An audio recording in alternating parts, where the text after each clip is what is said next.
दोस्तों, स्वागत है आपका एक बार फिर से मेरे YouTube चैनल इंडस्टेक इंडिया पर। फ्रेंड्स, आज के इस वीडियो में हम बात करेंगे कैश टेस्ट के बारे में, यानी कि copper accelerated acetic acid salt spray test के बारे में बात करेंगे। हमने पिछले वीडियो में देखा था 5% न्यूट्रल सॉल्ट स्प्रे टेस्ट के बारे में देखा था। तो ये भी टेस्ट सेम वैसे ही होता है, बट इसके जो सॉल्यूशन प्रिपरेशन होता है वो एक अलग होता है और एक ये स्पेसिफिक टेस्टिंग होती है। तो हम आज इसके बारे में इस वीडियो में डिस्कस करने वाले हैं। तो चलिए टॉपिक की तरफ चलते हैं। तो चलिए एक बार फिर हम इनके सभी मेन कंटेंट को देख लेते हैं, जिसमें हम देखेंगे इंट्रोडक्शन, हिस्ट्री और इसके स्टैंडर्ड। उसके बाद हम देखेंगे कि सॉल्यूशन का प्रिपरेशन कैसे किया जाता है। उसके बाद हम देखेंगे कि कैश टेस्ट के लिए कौन से पार्ट्स की रिक्वायरमेंट होती है, कौन से पार्ट्स की कैश टेस्ट किया जाता है, copper accelerated acetic acid salt spray test. और फिर हम लास्ट में देखेंगे कि इसके टेस्ट पैरामीटर्स क्या होते हैं, यानी कि कैश टेस्ट को परफॉर्म करने के लिए टेस्ट पैरामीटर्स क्या होते हैं। तो चलिए अब हम देख लेते हैं इंट्रोडक्शन, हिस्ट्री और स्टैंडर्ड को। The copper accelerated acetic acid salt spray test is a standardise test utilise to check coated sample for corrosion resistance. यानी कि जो copper accelerated acetic acid salt spray test है, इसको शॉर्ट फॉर्म में हम इसको कैश टेस्ट के नाम से बोलेंगे। तो जो कैश टेस्ट का स्टैंडर्डाइज है वो कोरोजन रेजिस्टेंस को चेक करने के लिए किया जाता है। हालांकि 5% न्यूट्रल सॉल्ट स्प्रे भी करते हैं, बट यहाँ पे ये स्पेसिफिक टेस्ट है, तो इसके बारे में हम देखेंगे कैश टेस्ट के बारे में। तो आगे देखते हैं। The copper accelerated acetic acid salt spray यानी कि CASS test is a method discovered in 1945 that involves adding acetic acid to a solution containing salt used in salt spray test and cupric chloride. This method is much more corrosive than the ordinary salt spray method of testing. यानी कि जो copper accelerated acetic acid salt spray test है, CASS test है, इस method का discover 1945 में हुआ था। और इसमें क्या था कि इसमें एसिटिक एसिड को ऐड किया गया था पीएच मेंटेन करने के लिए, और इसमें क्यूप्रिक क्लोराइड का सॉल्यूशन होता है, और इसमें 5% सोडियम क्लोराइड का भी सॉल्यूशन होता है। और यह मेथड जो है वो ऑर्डिनरी जो सॉल्ट स्प्रे मेथड होता है, यानी कि अभी जो हम बात कर रहे हैं 5% न्यूट्रल सॉल्ट स्प्रे के बारे में, वो इससे ज़्यादा इफ़ेक्टिव होता है और ये ज़्यादा कोरोसिव होता है। तो चलिए अब हम इसको देखते हैं कि ये काफ़ी यूज क्यों किया जाता है। ये इसलिए किया जाता है क्योंकि ये क्विक रिजल्ट देता है, कॉस्ट इफेक्टिव होता है और रिपीटेबल होता है और वेल स्टैंडर्डाइज होता है। तो चलिए अब हम नेक्स्ट देखते हैं। CASS test is a cyclic corrosion test that uses a solution of cupric chloride. जो कैश टेस्ट होता है वो साइक्लिक कोरोजन टेस्ट होता है, जिसमें क्यूप्रिक क्लोराइड सॉल्यूशन का यूज किया जाता है। The copper accelerated acetic acid salt spray test is also known as fog testing. यानी कि कैश टेस्ट को हम फॉग टेस्टिंग के नाम से भी जानते हैं। The standard test method for CASS ASTM B368। यानी कि जो कैश टेस्ट के लिए इंटरनेशनल स्टैंडर्ड का यूज किया जाता है वो होता है ASTM B368। और जब हम 5% न्यूट्रल सॉल्ट स्प्रे टेस्ट की बात करते हैं तो वहाँ पे क्या होता है, ASTM B117 का यूज किया जाता है। आगे देखते हैं। It is use for testing nickel chromium plating and steel die casting. इसका जो यूज किया जाता है, यानी इस टेस्टिंग का जो यूज किया जाता है वो निकल क्रोमियम प्लेटिंग के लिए और स्टील डाई कास्टिंग के लिए यूज किया जाता है। It was developed specially for testing decorative electro deposited coatings of copper nickel chromium. इसको डेवलप किया गया था स्पेशली डेकोरेटिव जो इलेक्ट्रो डिपोजिटेड कोटिंग होती है कॉपर निकल क्रोमियम की, उसके लिए स्पेशली इस टेस्ट को डेवलप किया गया था। चलिए अब हम देख लेते हैं इसके क्रोमियम प्लेटिंग का। तो एक्चुअली क्या होता है कि जो सेमी ट्राई या फिर जो ये सेमी ट्राई ब्राइट करके जो निकल कोटिंग की जाती है, तो वो 20 से 22 माइक्रोन के आसपास होता है। और फिर जब हम इस पर क्रोमियम प्लेटिंग करते हैं, क्रोम प्लेटिंग करते हैं, तो 0.3 से लेके 0.7 माइक्रोन तक होती है, एज पर रिक्वायरमेंट के अकॉर्डिंग कि इसकी थिकनेस कितनी चाहिए उसके हिसाब से होती है। तो जब भी हम बात करेंगे मोनोक्रोम प्लेटिंग, मोनो निकल क्रोम प्लेटिंग की बात करेंगे, तो वहाँ पे क्या होगा, 5% न्यूट्रल सॉल्ट स्प्रे टेस्ट होगा, यानी कि नॉर्मल एसएसटी होगी। लेकिन जब ये सेमी, ट्राई और ब्राइट करके जो निकल और क्रोम प्लेटिंग की जाती है, तो वहाँ के लिए कैश टेस्ट अप्लीकेबल होगा।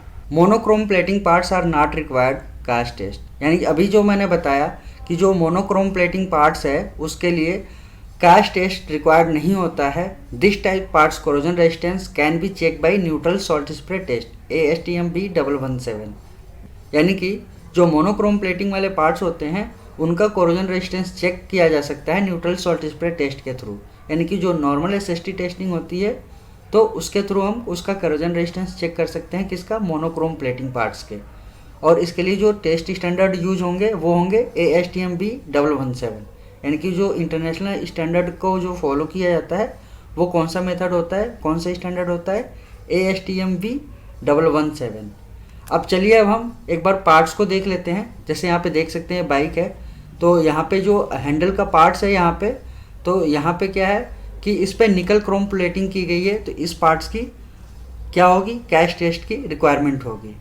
सेम ऐसे ही यहाँ पे मैंने दिखा रखा है, आप देख सकते हैं, इस फोटो के थ्रू समझ सकते हैं। और जो गियर भी होती है उस पर भी क्या होता है, निकल क्रोम प्लेटिंग होती है, इस पर भी कैश टेस्ट की रिक्वायरमेंट होती है कोरोजन रेजिस्टेंस को परफॉर्म करने के लिए। चलिए अब हम नेक्स्ट देखते हैं, सॉल्यूशन प्रिपरेशन के बारे में देखते हैं एक बार।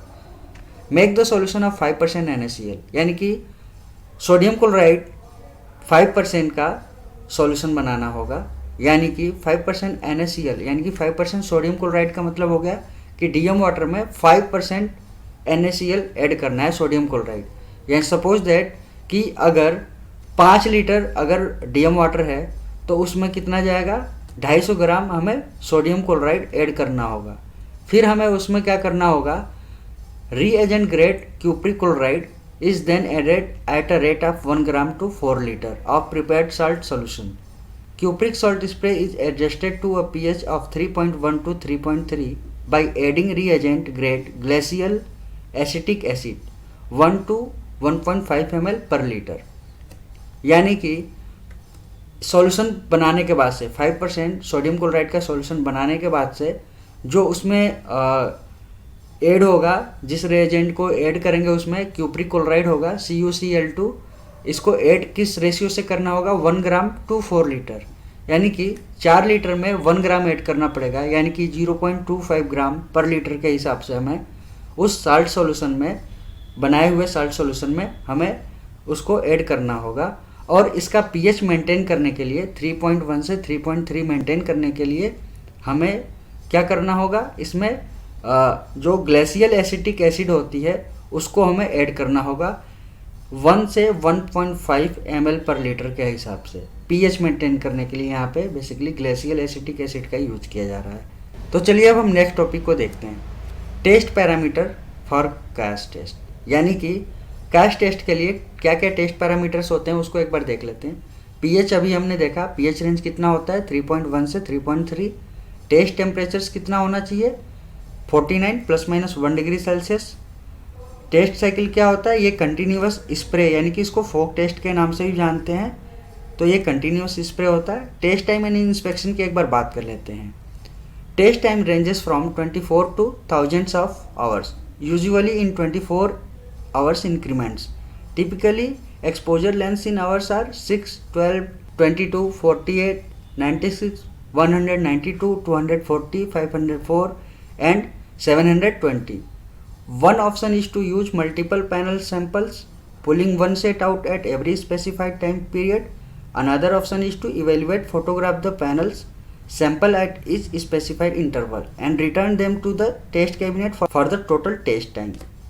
यानी कि अगर हम बात करें इसके टेस्ट टाइम और इंस्पेक्शन को लेके, तो ये 24 से लेके 1000 घंटों तक का होता है। ये यूजुअली ये क्या होता है, 24 घंटे से ही यह क्या होने लगता है, ये अपना रिजल्ट देने लगता है।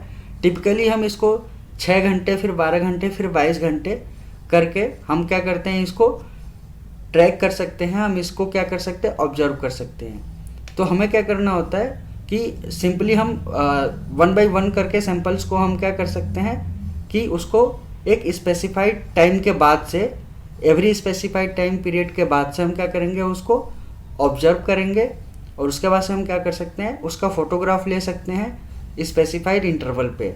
यानी कि एक स्पेसिफाइड ड्यूरेशन कंप्लीट होने के बाद से हम उसका फोटोग्राफ ले सकते हैं। फिर हम उसको ऑब्जर्व करके, जैसे क्या होता है कि एसएसटी में, नॉर्मल एसएसटी में हम वाइट रस्ट और रेड रस्ट को देखते हैं, वहाँ पे ऑब्जर्व करते हैं कि वाइट रस्ट कितने घंटे में आया और रेड रस्ट कितने घंटे में आया। यहाँ पे हमें रेड स्पॉट मार्क्स को देखते हैं, यानी कि यहाँ पे सिंपली हमें स्पॉट मार्क्स को ट्रैक करना होता है। स्पॉट मार्क्स होते हैं, उनको हमें ऑब्जर्व करना होता है, उनकी हमें रेटिंग करनी होती है। फिर हम उस सैंपल्स को क्या कर सकते हैं, टेस्ट कैबिनेट में, जो टेस्ट चैम्बर है उसमें हम टोटल टेस्ट टाइम के लिए कंप्लीट करने के लिए हम उसको क्या करेंगे, रिटर्न करके फिर उसको अगेन कंटिन्यू करेंगे। जैसा कि जो टेस्ट साइकिल है वो कंटिन्यूअस स्प्रे टेस्ट होता है। तो फ्रेंड्स, आपको यह कास्ट टेस्ट और सॉल्यूशन प्रिपरेशन और पैरामीटर से जुड़ी जानकारी आपको कैसी लगी, हमें कमेंट करके ज़रूर बताएं और साथ ही इस बेहतरीन जानकारी को शेयर करें फेसबुक, व्हाट्सएप और यूट्यूब पर। वीडियो अगर आपको अच्छी लगी हो तो वीडियो को प्लीज़ लाइक करें। वीडियो को पूरा देखने के लिए आप सभी को दिल से धन्यवाद। मिलते हैं आपसे नेक्स्ट वीडियो में। जय हिंद, वंदे मातरम।